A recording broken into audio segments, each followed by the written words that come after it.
I really want this particular rumor to be true. We got a lot to talk about today, but I want to start with this. There is supposedly a Ryzen 5 7600X3D gaming CPU launching in early September. I do have to be clear, this is on the leaks and rumors side of things, not confirmed information from AMD.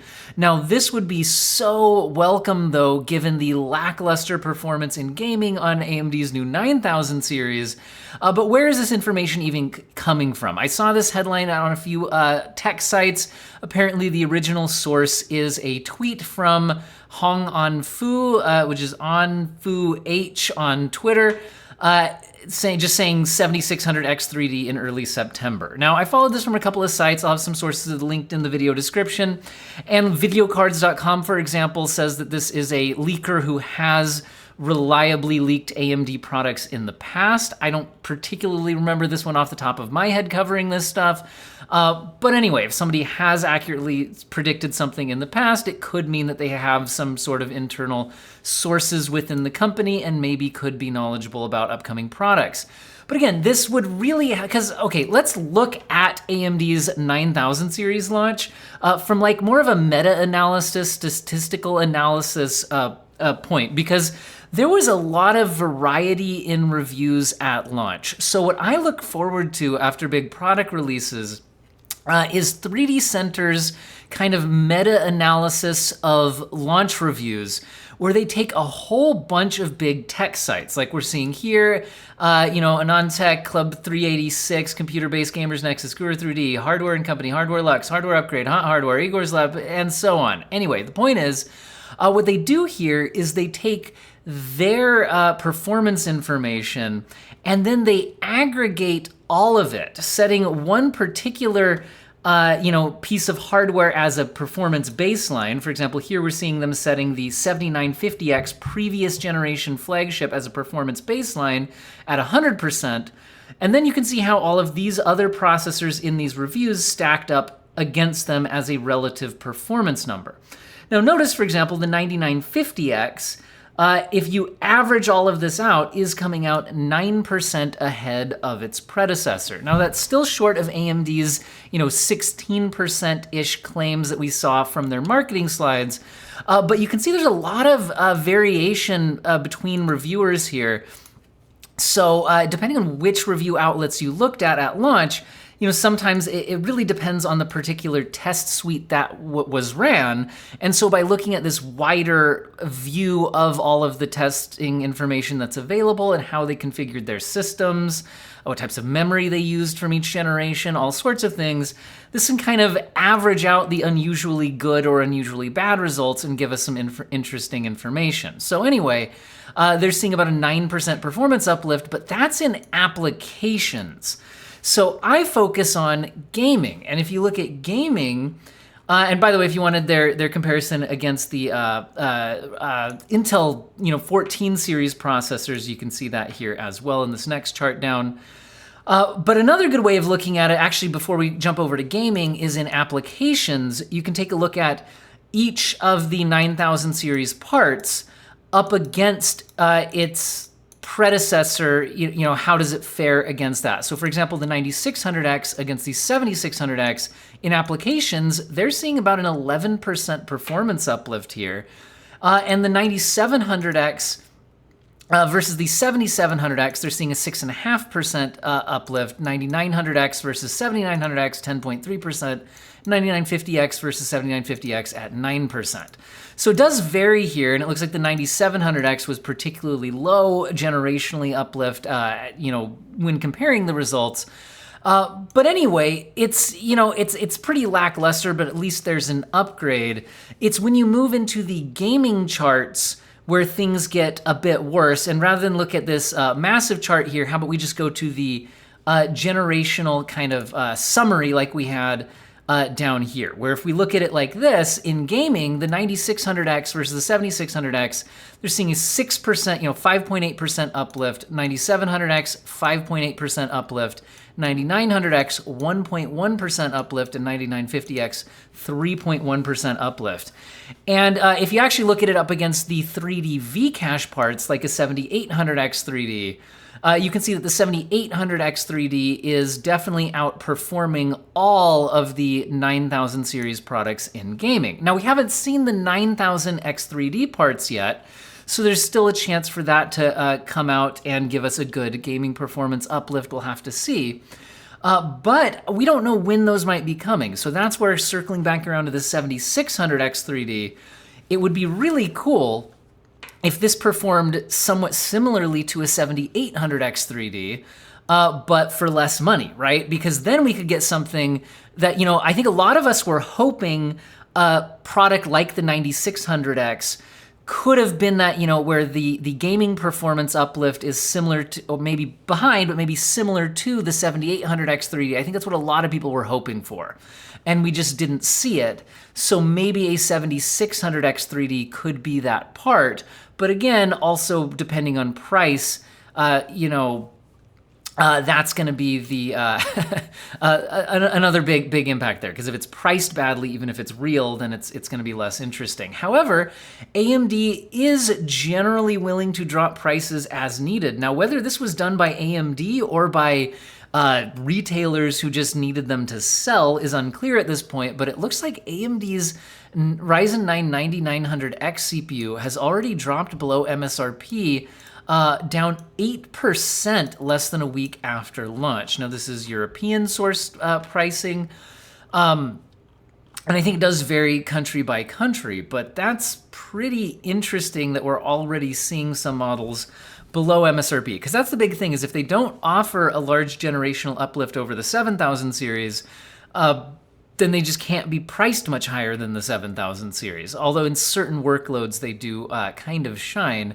Now let's stick to a bit more AMD news since we're already on the topic. This is interesting. AMD's mobile lineup with their 7000 series GPUs, we're talking graphics cards at this point, but with their mobile graphics lineup, there wasn't really much at the high end this generation. There was a 7900M that had extremely limited availability, and then I think we dropped all the way down to something like the 7700S or something like that, and 7600M.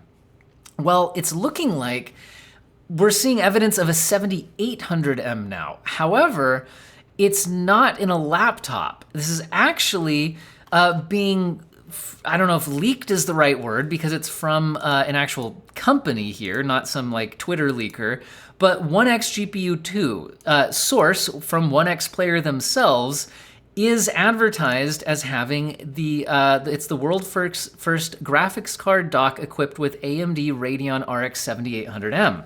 So this is a external graphics card dock, basically, with the 7800M inside, which would be the first time anybody's hearing of this, and they're acknowledging that it's at least world's first graphics card dock, but I've never heard of this in a laptop or anything like that, so that's kind of interesting. Videocards.com is showing where this would slot into their lineup. So this is apparently 60 compute units, so similar in compute units to the desktop 7800 XT.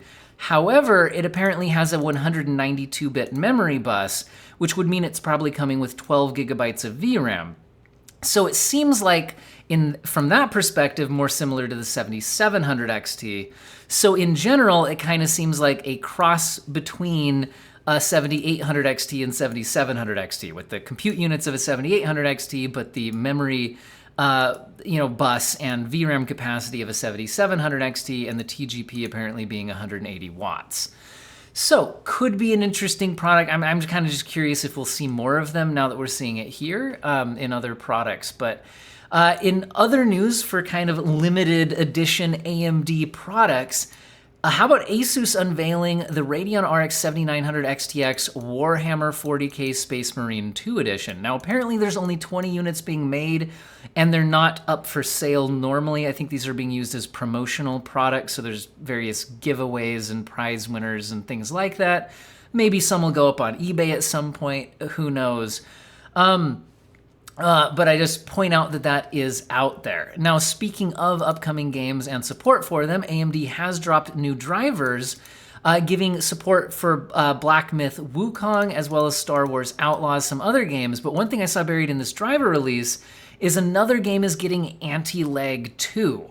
So far, not a lot of games have anti-lag too, so it's good to start seeing more game support expanded. This is now for Ghost of Tsushima.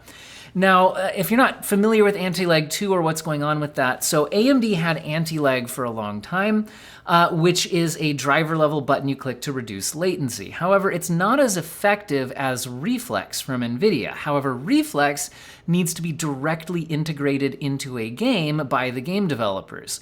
AMD tried a competing solution that was more effective called Anti-Lag Plus, through the driver level, but that got flagged by anti-cheat and was getting people banned. So they had to cancel that idea. And it now looks like they've moved on to realize that, okay, I guess if we want to do this more effective version of latency reduction, we need to integrate it directly into games, more similar to how Reflex does it. But that means that you can't just click a button in the driver and have it work, right? It's going to have to take a bit more, work with the developers to get it in there.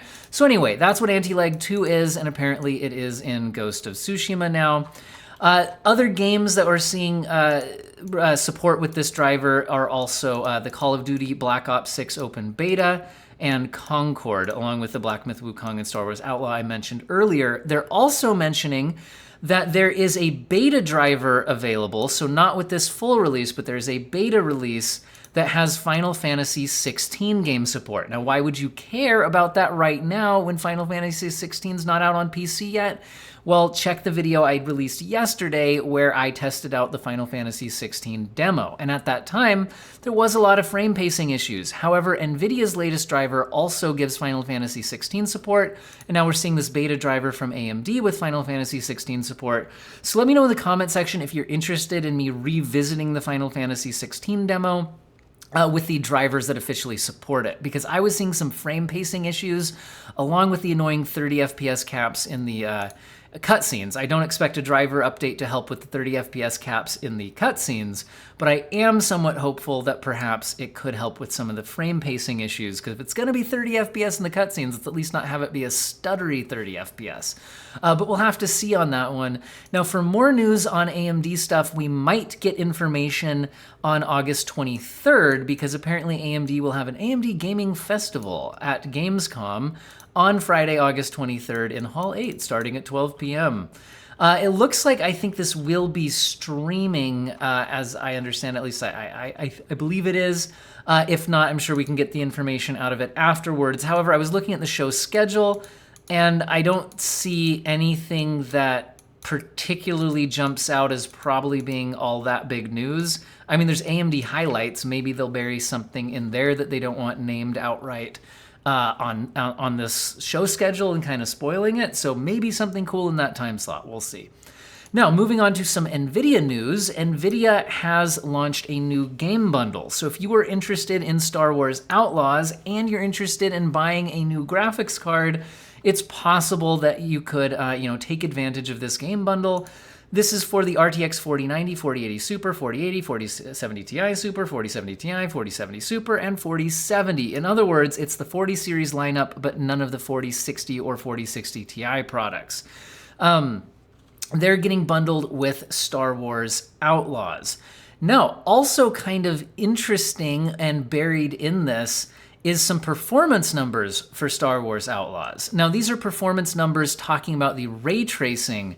So basically, if you are using max settings where there's ray tracing on, RTX DI on, NVIDIA DLSS 3.5 on, including super resolution in the performance mode, meaning we're going all the way down to 50% per axis scaling. So that's like if you're on 1080p, that's a 540p internal rendering resolution. If you're on 1440p, that's a 720p internal render. And if you're on 4K, that's a 1080p internal render. And the green bars are also showing frame generation and ray reconstruction. So that is confirmation that ray reconstruction is in the game. Anyway, so, and their 4060 Ti that they're showing here, of note, is the 16 gigabyte model. So it's not the 8 gigabyte model, indicating that 8 gigabytes of VRAM probably struggles with these settings, which could be related to the, ray tracing uses a lot of VRAM, so does frame generation. And, anyway. But if we look at these performance numbers, you can see the 4060 Ti with DLSS off, which we can see in gray, for example, is under 30 FPS until you kick on DLSS. And then DLSS, remember, this is performance mode and frame generation to hit out to this line. So do keep that in mind. So even something like, for example, a 4080 Super isn't hitting 60 FPS without DLSS at 1080p at these settings. So in other words, what I'm seeing here is that Star Wars Outlaws looks like its full ray tracing mode is going to be very difficult to run, similar to other NVIDIA really heavy ray tracing workloads.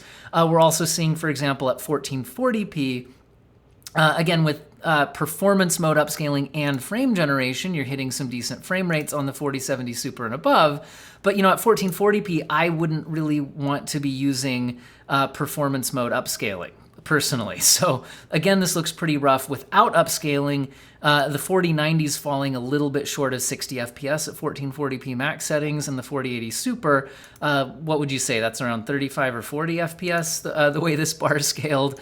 And at 4K resolution, the 4090 is a little over 30 FPS when you're not upscaling. However, again, performance mode upscaling at 4K I find less objectionable. So these performance numbers are more reasonable, although with frame generation enabled, I really wouldn't want to be only hitting 60 FPS with frame generation on. So anyway, interesting to see these numbers, and again, I do like that we at least can see the DLSS off numbers, but I'd really like to see the upscaling not all the way down to performance mode for the lower resolutions. But anyway, we're also seeing that Indiana Jones and the Great Circle will get DLSS 3.5 and full ray tracing, in other words, like a path tracing mode on PC. I was checking if there were any system specs available yet on this one, and I'm not seeing it. But anyway, so it's looking like NVIDIA is kind of coming out with a bunch of these big ray tracing titles like we saw with Black Myth Wukong recently. And then now it's looking like Indiana Jones and Star Wars also having it as well. But again, the performance looks like it's going to be brutal. They're probably getting some games ready for advertising the 50 series would be my guess. You're going to they want to sell you on the 50 series. You need the 5090 to play these games. Anyway, NVIDIA also has a whole bunch of news coming out here. One is them also showing off Nvidia ACE. This is the language model that's designed to be built into games, and we've seen this as demos already, but what they're showing now is actually an actual game using it. So this is the game Mecha Break, and it's showing off a conversation with a game character. So for example, he asks, hey Martel, what's the location and objective of my next mission? And then I just clicked on the wrong button. Here we go. And then this character then responds in honestly a fairly robotic voice that the next mission is located at the Eye of Mizra. Players need to acquire the key and upload it to the main console. Now, I want to point that line out there. So now I will grant it that I don't know what Mecha Break is or any context of this, but if this is supposed to be a character in the game, addressing this feels like kind of fourth wall breaking, doesn't it? If she's saying players, unless the context of this mech battle is that they're playing a game, and so maybe it does make sense in context that way.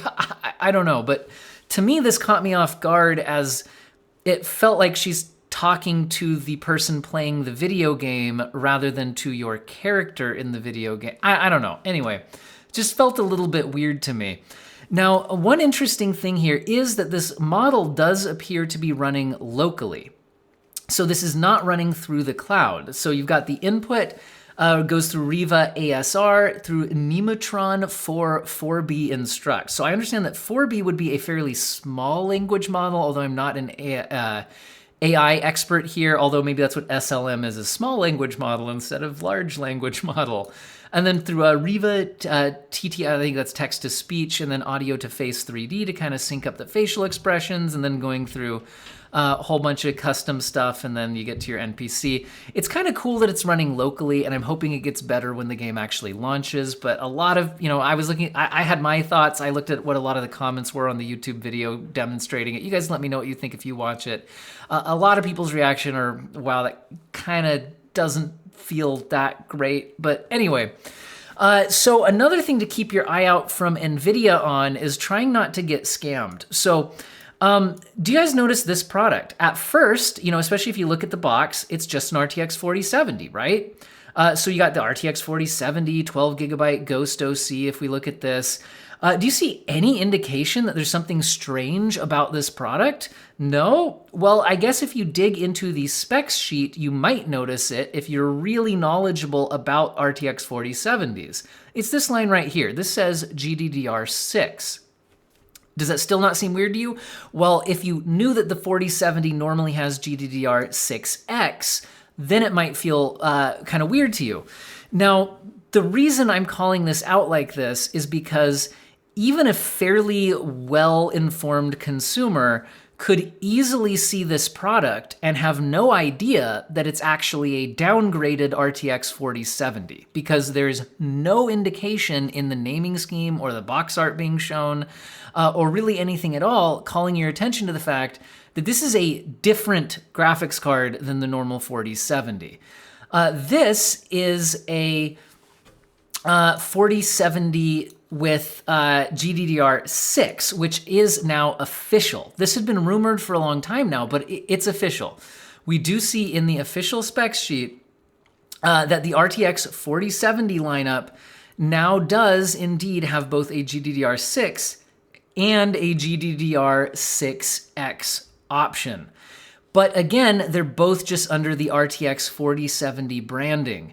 Now, okay, where was this information about this launch? Well, buried in all this other stuff I've been talking to you about, like, the game bundle and the Black Myth Wukong launching and all sorts of stuff, buried at the end of this is this little blurb right here, that the GeForce RTX 4070 with GDDR6 is real now. It's not just rumored. And unfortunately, it's as I feared, it's not getting its own name and it's not really being distinguished. So here's NVIDIA's official announcement. To improve supply and availability to meet strong demand, we're introducing the GeForce RTX 4070 with extra fast GDDR6 memory. But please note that extra fast GDDR6 memory is still slower than GDDR6X, which is what the 4070 had previously. All of the other specs remain the same. It offers similar performance. Notice they don't say the same performance, they say similar performance in games and applications.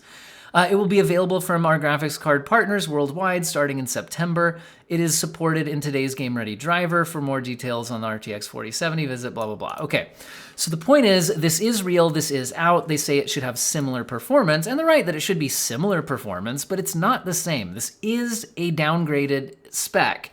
And while that's not a huge downgrade in the spec, I really hate the fact that they're just calling it an RTX 4070 and that when you see a product, you're gonna have really very little to no idea whether you're getting the downgraded 4070 or the full GDDR6X 4070. Now, how much should it matter? I think we're talking about like a 5% downgrade to the memory speeds, which isn't much, and that's probably less than 5% performance impact. So I understand that it's not, some people will probably think I'm blowing that out of proportion, but I still don't like it. You're going from 21 gigabit per second memory to 20 gigabit per second memory. It is a different spec, it is a different product, but you'd have no indication that you're buying a different product when you look at that, right? Just looks like a 4070. You're gonna have to be really careful looking at the product if you care which version you're getting, and you're getting a slightly downgraded product. Okay, I'm gonna shut up about that and move on.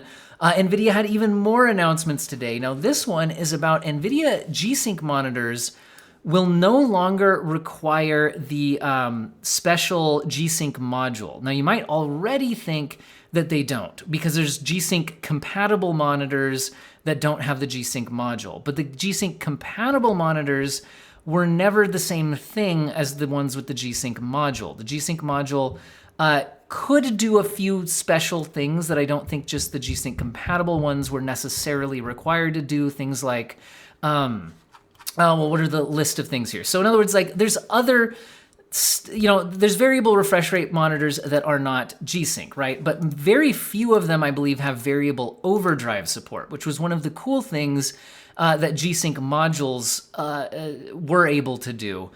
And then they're also trying to expand this to even include other things like Pulsar. Now, what I understand is going on with Pulsar is this is a kind of strobing ultra-low motion blur feature, but I think this one is compatible with variable refresh rate and variable overdrive, which I don't think is usually supported on monitors that do have a ultra-low motion blur, like backlight strobing kind of feature.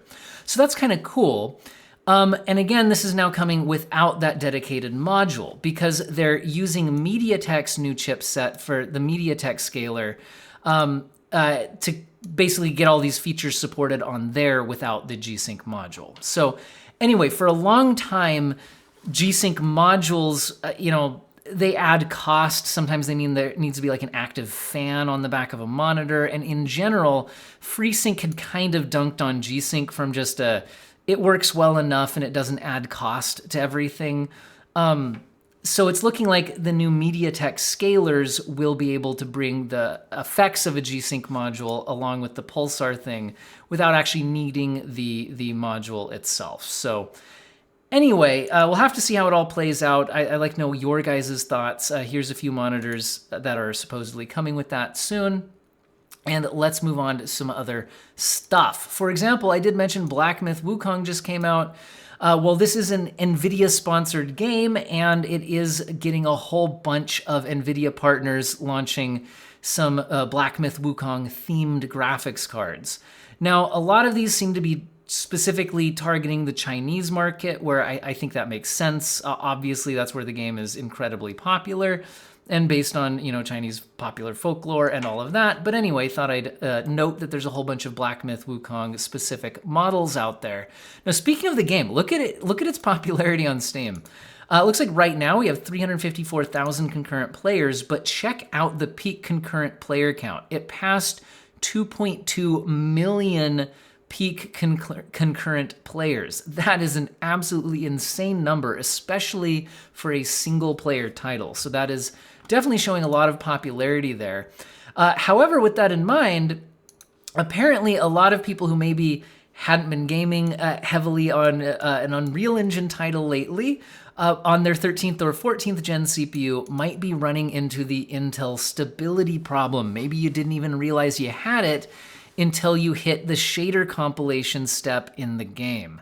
So they're warning people that a lot of people crashing during shader compilation, this is an issue with that 13th and 14th gen CPU stability. So if this is happening to you, I'd recommend you RMA your CPU. Like, don't just try to get the game up and running. Like get that thing replaced by Intel, and then hopefully the new microcode stops it from, frying itself again in the future.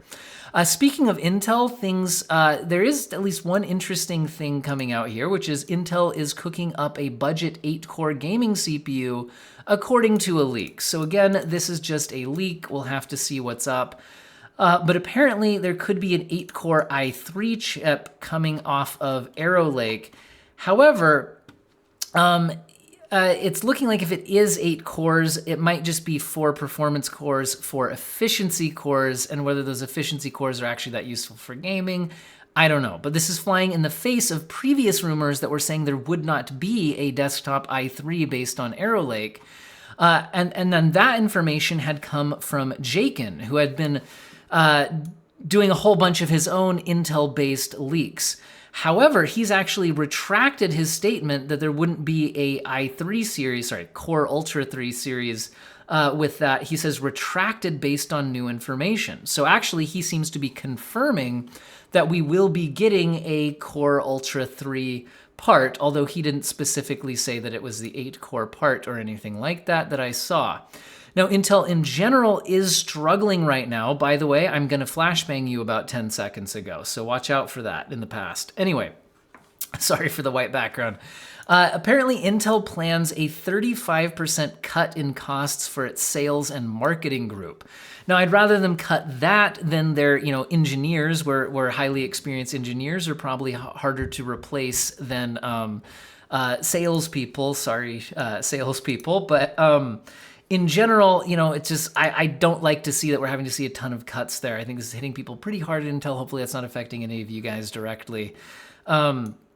But anyway, yeah, more signs that Intel is struggling here financially at the moment, trying to get things back on track.